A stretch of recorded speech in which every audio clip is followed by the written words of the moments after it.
Hey there, I am Slater and today I'm gonna become a criminal. What type of criminal? You may ask. The type that steals your heart. Just kidding, of course. We're gonna be cooking up some crystal vitameth to boost Pokemon stats. Vitamins. I said vitamin, I mean vitamins. Freudian slip, you know. But before I could get started on cooking that up, Yoon and I were posed with a rather serious question. Where would criminals reside? A cave, a rundown RV, the underpass of some highway? Now do me a favor and close your eyes. And imagine this. Nightmare, nightmare, nightmare.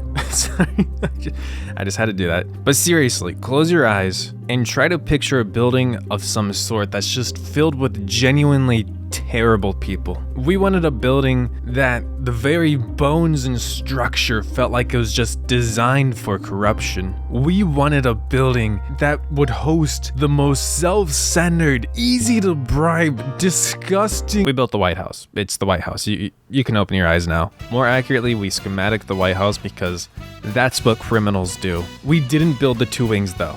The War Department and Treasury Department? We're criminals, not monsters. But yes, the basement level is just going to be filled with create contraptions that are designed to help bolster Pokemon stats, which is going to be fun. It's going to be fun. I'm going to enjoy making them. Mostly the reason we're putting it down there is because I think it's going to look bad. So I kind of want to hide it away from plain sight and then make the upstairs look a little bit nicer. So yeah. Holy, I think we did it. I think we found the BigChadGuy's plus. Did I miss an episode of Villager News or something? Breaking news! Villager 137 took Super Soldier Serum and is now wreaking havoc in the downtown area. Joe, put that thing down. Bullets will only serve to make this monster stronger. He said... I didn't know this was in the pack. I gotta name this guy. What are you gonna name him? There's no more fitting name than Joey Swole. Joey Swole. Someone's gonna post a TikTok about like a villager throwing a tantrum because someone walked between it and its composter or something. And this guy's gonna come in with a stitch. Hi, I'm trying to make it sound like, mind your business. Hi, what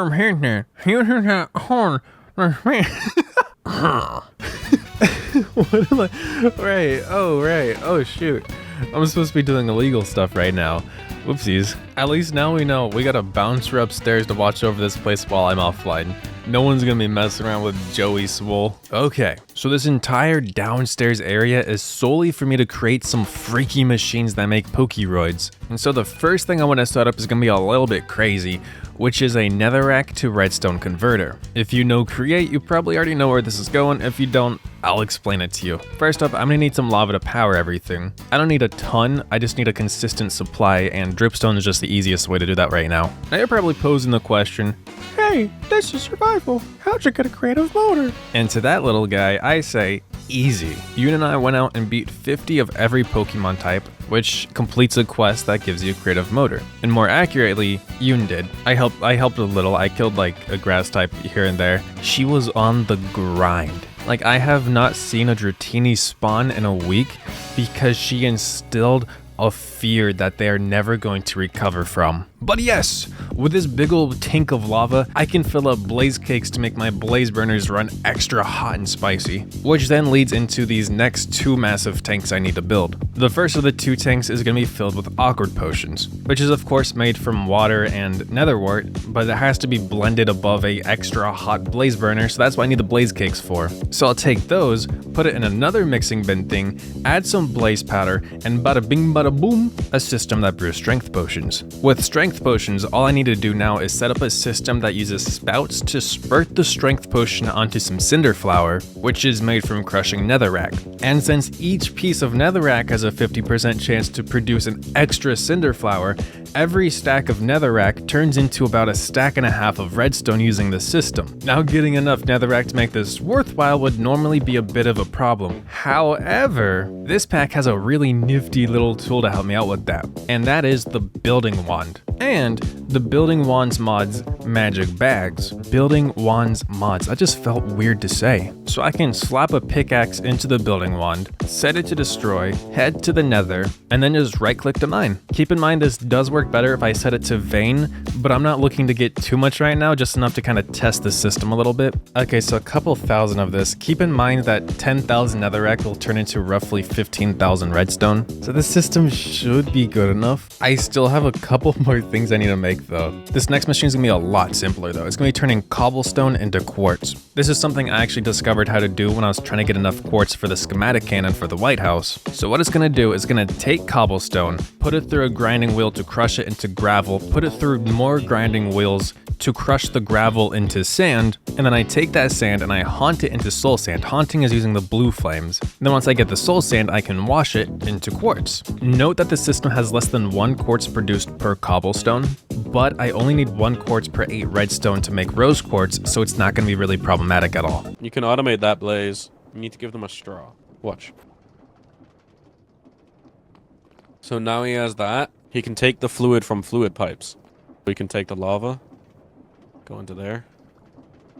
That was insane to learn. I actually thought I was gonna have to automate blaze cakes eventually, but with Bearman's visit, he actually just saved me so much time and effort. Just slap on a straw and feed them lava and they're happy. And I already have the lava system set. Oh, this is so much easier. I've got the whole cobble converter up and running. Now I just need cobblestone. And again, just look how insanely fast this is. I can right click 4 times and get 1,000 cobblestone in my bag. It's just insane. Now that the system's gonna be slowly churning out quartz, I gotta go and increase my nether wart production. Increases from exactly 0 to something higher than 0, hopefully. The whole brewing thing just chomps through my nether wart and I don't really have a solid supply of them, so I'm hoping I can make something that'll produce them faster than the brewery can consume. I actually forgot just how slow nether wart grows. I'm gonna check out how good the redstone thing is doing. Alright, 13,000 redstone.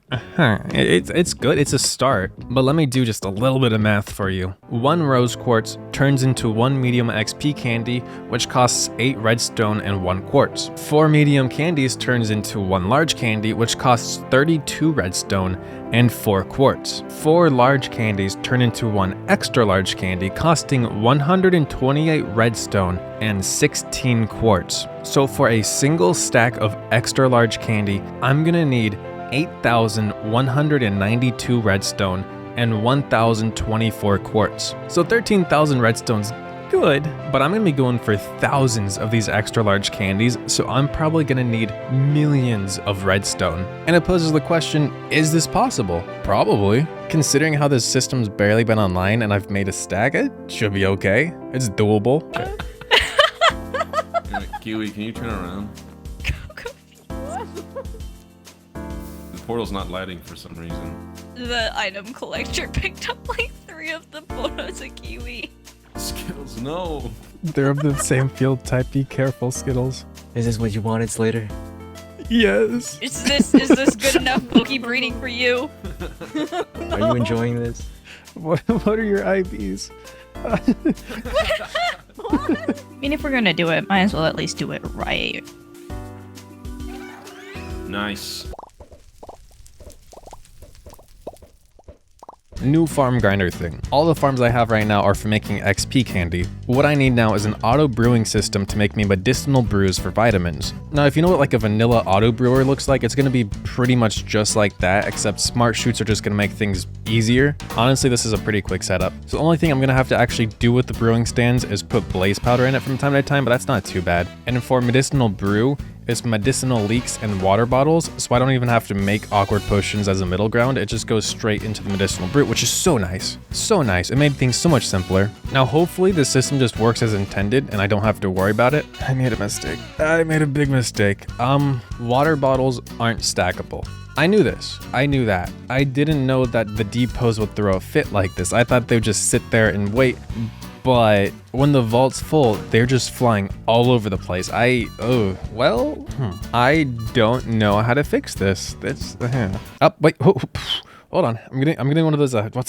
It's a headache with pictures. An idea. I have an idea. I know what to do. I think the problem is I'm letting the bottles move in too large of stacks. So like there's the depot, and the depot takes in 64 empty bottles. So then when the spout starts filling them, if it doesn't have any place to put the extra water bottles, it just starts throwing them all over the place. And this is caused because I'm using smart chutes to put water bottles on the conveyor belts. So if I change so it's just a single hopper, that's gonna potentially only send one bottle at a time, which is slower, but brewing is also slow, and I don't need bottles as fast as humanly possible. I just need a consistent flow of them. I think if the vault up there gets filled up again, this system will just stop and it's not going to overproduce like it's been doing. So that's, oh, I hope that's right. I'm like 90% sure that's true. I guess we'll find out. We'll find out. If in 2 minutes I'm back here again, you'll know, hey, it didn't work out. If I never mention this again in this video, hey, it worked out. Now keep in mind, I only need 1 stack of medicinal brew to fully EV train a Pokemon. Each vitamin boosts an EV by 10 points, and Pokemon have a max of 510 EVs. So realistically, I'm just gonna be using about 51 to 52 medicinal brews per Pokemon, which if I was just doing it for myself, that wouldn't be horrible. That would be pretty doable, pretty easily, honestly. But I'm going to want to make a pretty sizable reserve of all the vitamins to sell to other players. That's why I'm kind of mass producing all this stuff, because I'm doing it for the community. Because Team Zenith believes that at the heart of every good community is an even gooder criminal organization. We kill, so you don't have to. No, we don't kill. We don't kill yet. No, not at all. We won't. I'm just gonna leave a PayPal down in the, no, I'm not. It's honestly funny just how like busy I am. I'm just doing all this stuff. I'm going through this whole setup process. This is insane. I swear I'm going to start talking to people more. I'm gonna socialize. I've been holed up underground for like hours now, just building machine after machine. Oh gosh. I'm not gonna stop now though, just a little bit more. So, you know how I need all that cobblestone for quartz. One big bonus to that is that while I'm getting cobblestone, I'm also gonna be getting raw copper. Hundreds of thousands of raw copper, which I'll in turn be using all the coal and blaze rods from my grinder to quite literally double all of the hundreds of thousands of raw it's so much copper, and it's solely to sell it and make gold coin stacks. There's no other purpose for this copper. I'm selling it to make money. I went over all that jazz in my last video. If you haven't watched it yet, you should go watch it after this video because it's a great video. I he to made other farms. But now you know that all the cobblestone that I was getting from mining all over the place for the copper is actually getting used. Because that's right, gamers. Team Zenith plans ahead. Sort of. Not really. It honestly just kind of worked out that way. I was definitely throwing away a lot of cobblestone before this. Actually, now that I think about it, we gave away thousands of cobblestone to someone that was terraforming again. Yeah, no, we did not know we needed cobblestone. I have a little bit of a seed problem from all the automatic farming, so I'm gonna try to solve that by turning seeds into a type of fuel.